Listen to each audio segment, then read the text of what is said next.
Moon po dlouhé době vydal novou animaci a co je ještě horší je to, že v té animaci jsem prý i já a já vůbec nevím, proč v ní jsem, kde v ní jsem. Každopádně pojďme se podívat na moje nejhorší momenty s fanoušíkami. Proč tam mám být já? Nový iPhone alebo tieto AirPody.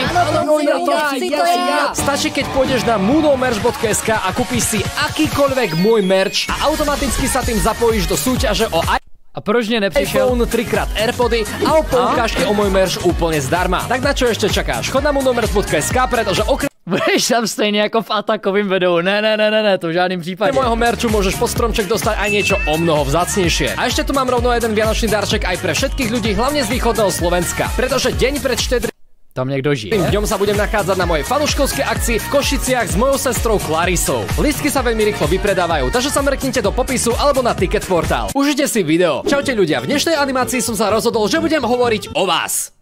Áno, o vás. O vás fanúšikoch, pretože si ukážeme, aké sú moje jednak najlepšie, najtrapnejšie a taktiež aj najhoršie momenty, ktoré som so svojimi fanúšikmi zdieľal. Je dosť možné, že týmto videom naštvem veľa ľudí, ale aj tak vás chcem poprosiť, aby ste mi dali Hele, je to podle mě důležitá tématika, protože často se ti stane, že tě na ulici poznají fanoušci, hodně velká část z nich jsou i děti a některé děti prostě nevědějí úplně, jak se v té situaci zachovat, což je jako pochopitelný, ale máš jako spoustu lidí, u kterých první reakce je wow, vidím youtubera, bude skvělý nápad, když přes celé město zakřičím jeho jméno a bude ho křičet tak dlouho, dokud se na mě neotočí. Odber, lebo hej, musíme nejak doplniť tú dieru v odberoch po tom, čo mi ľudia cez toto video dajú uncub, nie? Snad nie, budem sa modliť. OK, aby som nejak začal, áno. Všetkých mojich fanúšikov, či už tí, čo ma niekedy sledovali, alebo ma sledujú doteraz, si ja ako youtuber neuveriteľne vážim. Bez nich by som nebol tam, kde som, ale to niekedy neospravedlňuje ich chovanie, ktoré mi niekedy môže liesť na nervy. A preto mi napadlo, že by som mohol urobiť túto animáciu, aby ste vy ako fanúšikovia videli môj pohľad ako youtubera na vás fanúšikov, a aby ste mohli byť ešte dokonalejšími fanúšikmi, než Proč je tam v pozadí ta klasická happy vlogovací hudba? Momentálne ste. Ja som ako youtuber mal stále tú výhodu, že som natáčal zahalený až do svojich 500 000 odberateľov. To znamená, že keď som išiel na ulicu, tak Já jsem udělal tu chybu, že já jsem se odhalil jako speciál za 50 odběratelů. Chápeš to? Někdo třeba za 100 odběratelů dropne OnlyFans nebo něco takového a já jsem se za 50 odběratelů odhalil. Neuvěřitelně hloupý marketing v té době. Tak som mal stále svätý kľud. Mohol som sa prechádzať v prírode, v meste, v obchodnom centre a nikto ma nikdy nespoznal. Znie to úplne bombasticky, čo? Malo to jeden háčik. Nesmel som otvoriť držku. Kamo, ideme na Mekač alebo na KF? Ja by som si dal Mekač.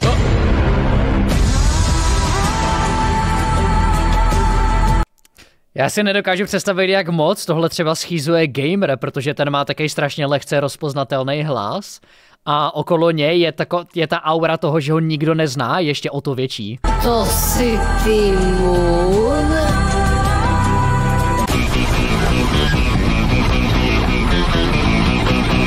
Ach, tá dnešná mládež, kedy si toto nebolo.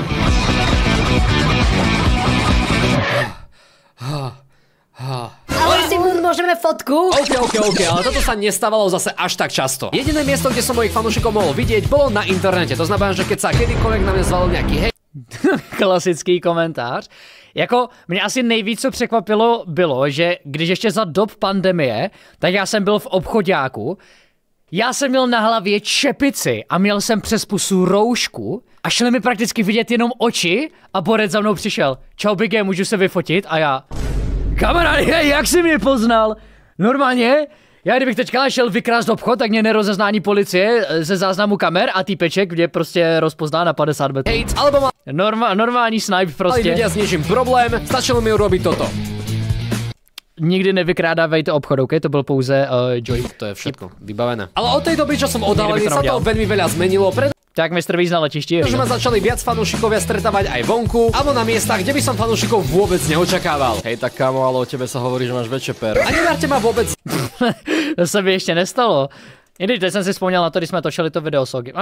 Kdekoľvek som, no tak tam sa snažím fanúšikom ísť najviac v ústrety. Keď za mnou príde fanúšik a slušne sa ma opýta, či mu nedám autogram, alebo či si so mnou nemôže urobiť fotku, vždycky mu na to odpoviem: áno kámo, nie je problém, poď. Fanúšikovia sa totiž veľmi boja, že ma zastihnú v takej situácii, kde som buď naštvaný alebo arogantný a potom budú mať strach, že im niečo urobím. A aj keď takíto influenceri existujú, no tak ja rozhodne nie som jeden z nich. No to, že som ku fanúšikom stále milý, no tak neznamená, že nepoznám svoje limity. A keď niekto zneužíva mojej dobroty alebo nejaká skupinka fanúšikov robí nevhodné poznámky alebo je veľmi vtieravá, tak im s veľkou radosťou stále poviem: alebo sa zachovám úplne rovnako, keď na mňa nejaký fanúšik kričí cez celú ulicu: Mune.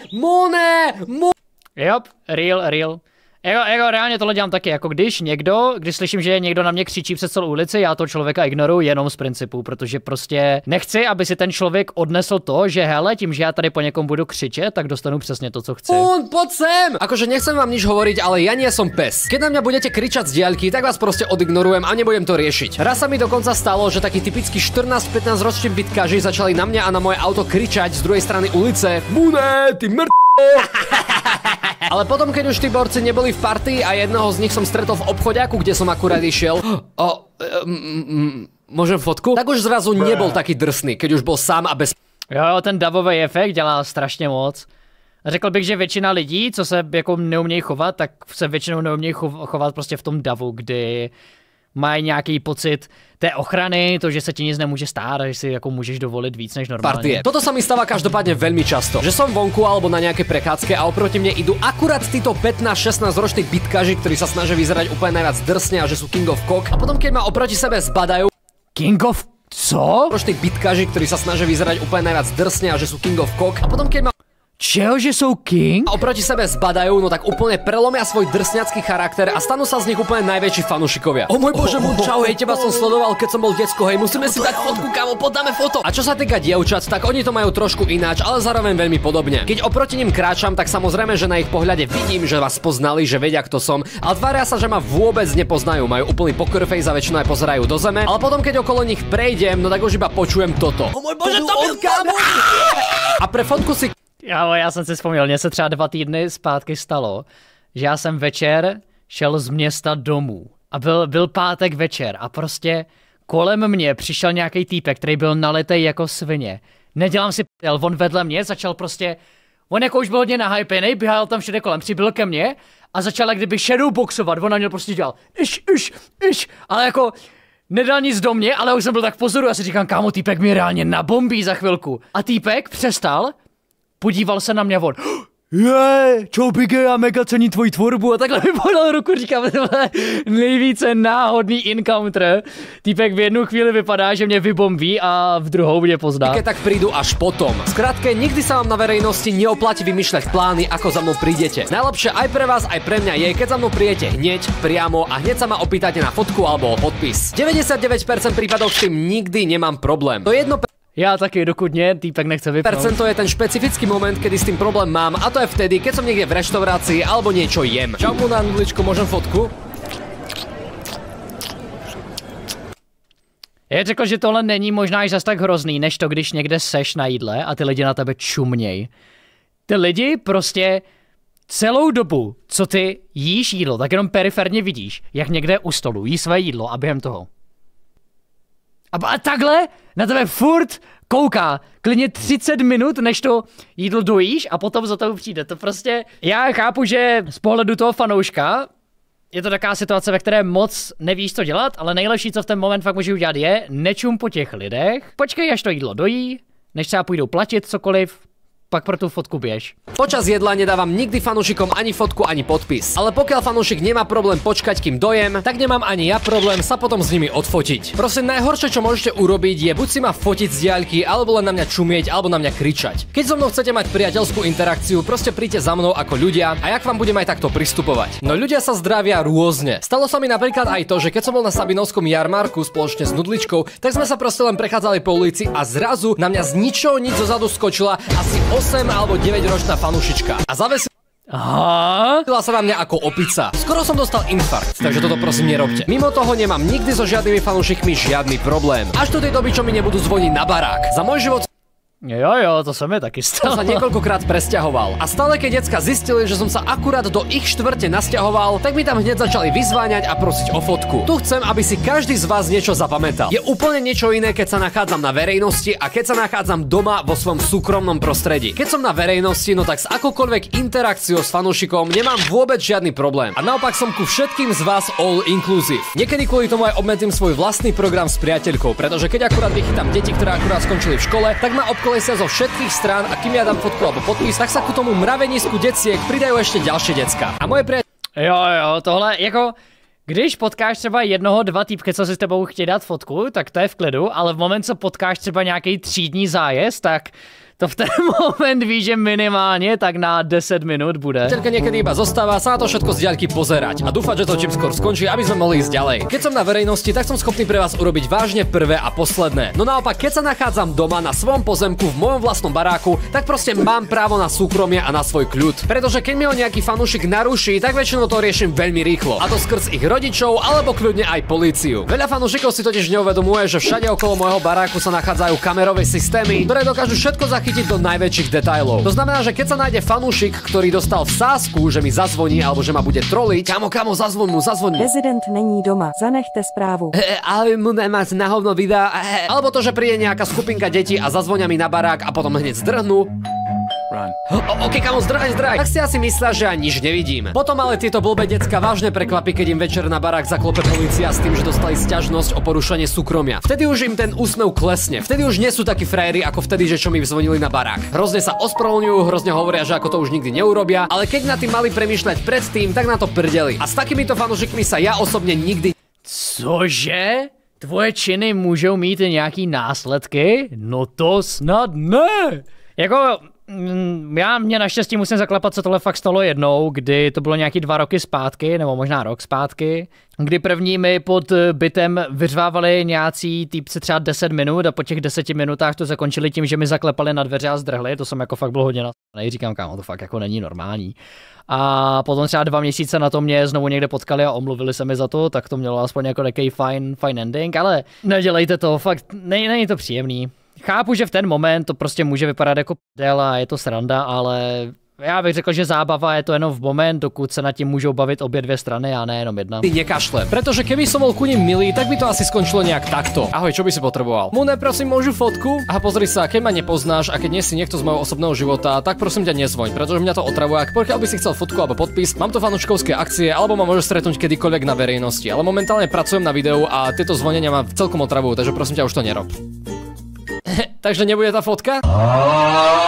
Z mojej skúsenosti sa mi proste potvrdilo, že dobrota nikdy na tieto deti nefunguje. Čo je samozrejme zle, pretože potom keď zvolím nejakú negatívnu variantu, tak vyzerám ako arogantný. Aj keď sa v podstate iba zastávam vlastného súkromia. A keď sa na túto animáciu aktuálne pozerá nejaký človek, ktorý si hovorí, že som na tie deti veľmi zlý, alebo že s tou políciou alebo s tými rodičmi veľmi preháňam, tak to keď budete mať okolo seba non-stop nejaké deti, ktoré sú ešte pri tom horšom prípade v puberte, tak zistíte, že niektoré z týchto detí sú extrémne vychcané. A aj keď sa im snažím porozumieť, lebo ja som bol pred pár rokmi úplne rovnaký, tak či tak ich pochopiť neviem. Keď chceš nejakého svojho obľúbeného youtubera otravovať počas toho, ako je on v súkromí, tak to asi veľký jeho fanúšik nie si. Čo si títo fanúšikovia vôbec myslia? Však na ich mieste by som bol vôbec rád, že takýto youtuber...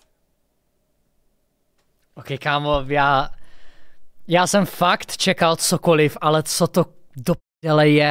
V mojom meste žije, že ho niekedy v tom meste môžem stretnúť. Ale nie, oni... Co to je? Já jsem čekal, že on tam dropne tu story, jak jsem s Moonem točil podcast v Olomouci a někdo na nás zařval, když jsme byli v té jeho Audině, ale třeba vím, třeba to tam ještě bude. Co to? Proč tam sám? Sa tam všetci nahrnú, budú mi tam zvoniť a otravovať ma a nakoniec ma vyprovokujú až do toho levelu, čo sa z toho mesta odsťahujem a už ma tam v živote neuvidia. Len kvôli tomu, že boli chamtiví, chceli všetko hneď a nevedeli, že ako sa majú správať. Niekedy to ale nie je chyba len tých detí, ale aj rodičov. Pretože keď nie je rodič schopný vychovať svoje dieťa tak, aby nezvonilo na baráky cudzích ľudí, tak tu potom není o čom hovoriť. Raz sa mi totiž stalo, že mi decka kontinuálne niekoľko dní v kuse zvonili na barák a potom zdrhli a keď som ich potom našiel na ulici, tak som im vynádal. Tie decka sa potom išli vyplakať svojim rodičom a rodičia ma potom prišli konfrontovať, že prečo som na ich decka taký zlý a že som verejne známa osoba a tieto veci mám akceptovať. Chcel by som ich vidieť, ako by... Jo, to už je extrémno. Lepší fotku na tebe vyberat nemohl, já to fakt... Ale hele, to ví fér, já těch aktuálních fotek jako nemám až tolik, ale to byla ta ikonická dcera každým náhledu, ne? Počkej, kde to bylo? Mieste by som bol vôbec rád, že takého fanúšik youtuber Z čeho? To je ta, to je ta z náhledovky. To je ta, kde mám ještě o 10 kilo navíc. GG, Alkané, GG. Že prečo som na ich decka taký zlý a že som verejne známa osoba a tieto veci mám akceptovať. Chcel by som ich vidieť, ako by sa tvárili, keby im náhodné decka každý deň zvonili na barák a potom zdrhali. Na týchto stupidných rodičov už asi ani netreba nič hovoriť. Proste keď je nevychovaný rodič, no tak nemôžem očakávať, že bude vychované ich dieťa. No našťastie takýto prípad sa stal asi len dvakrát a väčšinou sa mi stalo to, že keď ma nejakí fanúšikovia z mojej ulice otravovali alebo zvonili mi ešte k tomu počas nočného kľudu, tak som išiel priamo za ich rodičmi a v kľude som im všetko vysvetlil. Hej, ja sa vám veľmi ospravedlňujem, že moje deti toto pre vás robili. Dajte mi momentík, idem to s nimi vyriešiť. Vy parchanti mali, čo som hovoril, že bude otravovať ľudí na ulici, ste vy normálni, ešte raz sa to zopakuje a uvidíte. OK, už som im to nejak vysvetlil a už sa to nestane, jo. Veľmi sa vám za to ospravedlňujem. Ďakujem vám pekne, majte sa, pekný deň prajem. A áno, presne toto sa mi stalo. Samozrejme je ale úplne najlepšie. GG, Alkané, konfrontace dopadla hůře, než čekali. Můj tě v tom videu udělal zbytečně moc hubenýho. Co? Jak jako zbytečně moc hubenýho? Pokiaľ takýto fanúšik na môj barák vôbec nezvoní a aj on a aj ich rodičia chápu moju pozíciu. Preto si potom dodatočne vážim všetkých úžasných a vychovaných rodičov, lebo podľa toho aj ich deti potom vyzerajú. Sú slušné a majú pochopenie aj pre mňa ako pre verejne známu osobu. Keď som hovoril o tom, že sú niektorí moji fanúšikovia vychcaní, tak som to vážne myslel úprimne. Pretože sa mi raz stalo, že mi jedni fanúšikovia naschvál na môj pozemok zozadu prekopli loptu a to len kvôli tomu, aby mi potom spredu mohli zazvoniť a aby sa mohli opýtať, či si pre tú loptu môžu na môj... OK, tak to je extrém. Borci, jejda, zhodou náhod nám tady odletěl míč. Nevíte, pane, jak se to mohlo stát? Může nás o něj poprosit? Pozemok ísť. Fanúšikovia ale asi nevedeli, že mám kamery aj vzadu na pozemku a videl som, ako to tam naschvál na pozemok hádzali, takže keď mi zvonili, tak som im proste neodpovedal. Potom to skúsili druhý aj tretí deň a potom to vzdali. Tým pádom som mal odvtedy kľud, pretože si tie decka uvedomili, že takýto trik na mňa nefunguje a ešte k tomu som mal zadarmo loptu. Jej! Keby som im totiž otvoril a povedal, že áno, môžete si ísť pre tú loptu, tak potom by to začali robiť všetci ostatní, lebo by si to decka medzi sebou povedali. Ja napríklad viem, že tých fanúšikovských akcií Jo, to je... Nemám hlavne na Slovensku úplne najviac. Ale vec, ktorú vážne nenávidím, je to, keď mi zazvoní nejaký rodič s jeho dieťaťom, že... Mě spíš zajímalo, odkud na tu adresu ty děcka přišly, jestli ho v tom okolí viděli, nebo nějak jinak, jelikož Moon nemá moc jako videí v okolí jeho baráku, nebo někde z čeho by to šlo rozeznat, ne? Prosím Moon, dajte nám fotku a podpis, pretože my tu sme na prázdninách a ste tu známy youtuber. Ale to vám nedáva právo mi tu zvoniť na barák a otravovať ma vo svojom súkromí. To už tie fanúškovské akcie vôbec nemusím urobiť, keď stačí prísť ku mne domov a urobiť si so mnou fotku tam. Takže keď vás to niekedy s rodičmi napadlo, no tak nerobte to. Je to veľmi drze a je to veľmi obťažujúce. Ale o to až tak veľmi nejde. Potom ide hlavne o to, že to bude robiť každý. Nejak veľa detí začalo zrazu chodiť do môjho rodného mesta na prázdniny. Decka totiž hneď všetko vykecajú svojim kamarátom. Furt keď som sa presťahoval, no tak celé vedomie toho, že kde bývam, začalo tým, že to uvidelo jedno decko a od toho sa to dostalo všade do celého mesta. Niekedy sa mi vážne zdá, že... No jo, slovo... Předávání slova. Šlo to poznat podle auta, a tak to má garáž, která se asi zavírá, ne? Nebo? A tak já nevím, že jako máš to asi podle čeho poznat, kdybys moc chtěl. Deti medzi sebou komunikujú v radiovlnách ako veľryby. Pretože akákoľvek informácia od jedného dieťaťa sa potom automaticky roznesie po celom okolí. Jací zombie. Preto nerobím žiadne výnimky, pretože aj jeden človek niekedy môže znamenať neuveriteľnú reťazovú reakciu. Keď si urobím fotku z domova s jedným fanúšikom, no tak potom tam bude chodiť každý a budú to očakávať taktiež. Ešte mám teda srandovnú príhodu z toho obdobia, kedy som sa presťahoval do Prahy. Pretože som sa tam sťahoval do podnájmu, kde nebola garáž a moje auto... OK, tak už chápu tu správu, co tady niekto psal. S mojou Moonovskou SPZ-kou som musel parkovať vedľa baráku. A keďže som mal prehľadný plot, no tak všetci ľudia, ktorí išli po ulici, tak si mohli môjho auta všimnúť. Čo by nebol zase až taký veľký problém. Nebol som nejak brutálne obývanej časti Prahy. No problém bol v tom, že akurát cez tú moju ulicu viedla cyklotrasa. Takže hlavne počas pekného počasia cez tú ulicu denne prešlo asi niekoľko stoviek ľudí a medzi nimi boli aj všímavé decká, ktoré si samozrejme moje auta všimli a vedeli, kde bývam. Z tejto tu veci mám celkom srandovnú príhodu. Pretože raz keď som takto cúval na svoj pozemok, tak som na ulici videl skupinku asi 13 alebo 14 ročných deciek, ktorí čakali na môj príchod. No čakali tam hlavne kvôli tomu, aby si ma mohli odfotiť, aby mohli ich kamarátom potvrdiť, že tam vážne bývam. A tieto deti mali na to celkom dobrú taktiku. Jedno z týchto detí malo totiž mobil úcha a tvárilo sa, že telefonuje, ale v realite mal na tom telefóne pustenú kameru, ktorá má No, jaký organizovaný zločin. Ty vole, to jsou budoucí...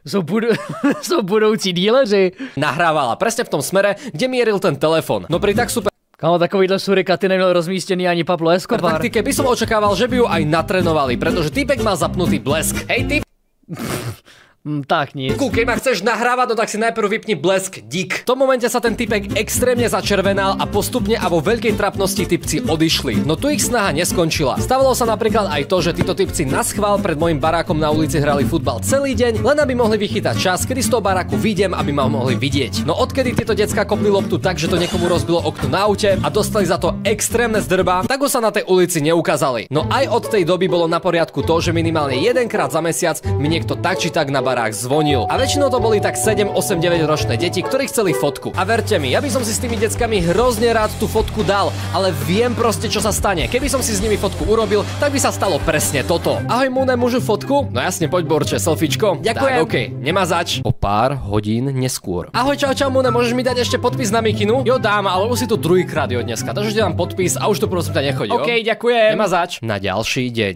Ahoj Mune, prosím, môžeš nám všetkým dať podpis, my sme tu trieda. Jo, bracho, akurát už si tu bol včera, jo, nemusel si to brať kamarátov, lebo to budú chcieť tiež, ale OK, dám vám podpis, ale je to úplne naposledy. Jo, Mun, neboj sa. O ďalší deň. Ahoj Mun, to sme za sami, hej. Jo, to se mně se taky párkrát stalo, že v moment, co mě potkala nějaká třída, tak v moment, co mě z té třídy poznal jeden, tak se chtěl vyfotit i zbytek, i přesto, že mě třeba vůbec neznali, ale prostě viděli, že se se mnou fotí ostatní, tak chtěli fotku taky, kdyby prostě náhodou, jo, to je hned. Hej, urobili sme si podcast a chceme ťa pozvať ako prvého hostia. Hej, bracho, ale už ma vážne štveš. Už som ti včera niečo hovoril, aby si tu nebral kamarátov. Ešte koľkokrát tu za mnou prídeš, prosím ťa. Mune, ty si namyslený. Hej, tak Múno, tak toto som si o tebe nemyslela. Takto sa staráš o fanúšikov. Podrobček, ideme domov, urobím ti kakauko.